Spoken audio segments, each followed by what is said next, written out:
Government ஹாஸ்பிட்டலில் checkup பண்ண போகலாமா? இது வந்து பார்த்தீங்கன்னாக்கா 8th மந்த்துக்கு வந்து நர்ஸ் வந்து மெடிநாள் வந்து ஃபோன் பண்ணி இந்தமாரி நாளைக்கு வந்து ஹாஸ்பிட்டல் வந்துருங்கன்னு சொல்லி இன்ஃபார்ம் பண்ணியிருந்தாங்க. சரி ஓகேன்னு சொல்லிட்டு நம்ம மார்னிங்கே வந்து கொஞ்சம் சீக்கிரமாக போயாச்சு 9:30க்குலாம்.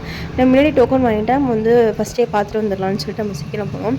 பட் நம்ம தான் சீக்கிரம் போகிறோம்னு நினச்சிட்டு நம்ம போனால் நமக்கு முன்னாடியே அவங்க பார்த்தீங்கன்னாக்கா ஒரு 20 பேர்கிட்ட இருக்காங்க. ரொம்ப கூட்டமாக இருக்குன்னு சொல்லிட்டு பாப்பாவையும் அவங்க அப்பாவையும் வந்து கார்லேயே இருக்க சொல்லிட்டேன், பாப்பா பார்த்துக்க சொல்லிட்டு.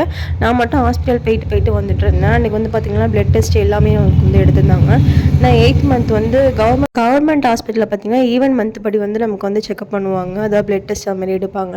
அதுமாரி பார்த்தீங்கன்னா அன்றைக்கி எல்லாமே எடுத்துகிட்டு வந்து ப்ராப்பராக எடுத்ததுக்கப்புறம் வந்து பார்த்திங்கன்னா நம்ம டாக்டரையும் வந்து கன்சல்ட் பண்ணிட்டு வந்தாச்சு. நம்ம ரிப்போர்ட்லாம் பார்த்துட்டு வந்து எல்லாமே கரெக்டாக இருக்குது, பார்த்து கொஞ்சம் கேர்ஃபுல்லாக இருக்குன்னு சொல்லி தான் சொல்லியிருந்தாங்க. கவர்மெண்ட் கொடுக்குற நியூட்ரிஷன் கிட் உங்களுக்கு வந்து எத்தனை கொடுத்தாங்க, எந்த மந்தில் கொடுத்தாங்கன்னு கூட ஷேர் பண்ணிக்கோங்க. நெக்ஸ்ட்டு ஹாஸ்பிட்டல் எய்த்தாப்பில் உள்ள கடையில் வந்து டீ குடிச்சு நம்ம வீட்டுக்கு நல்லபடியாக வந்தாச்சு.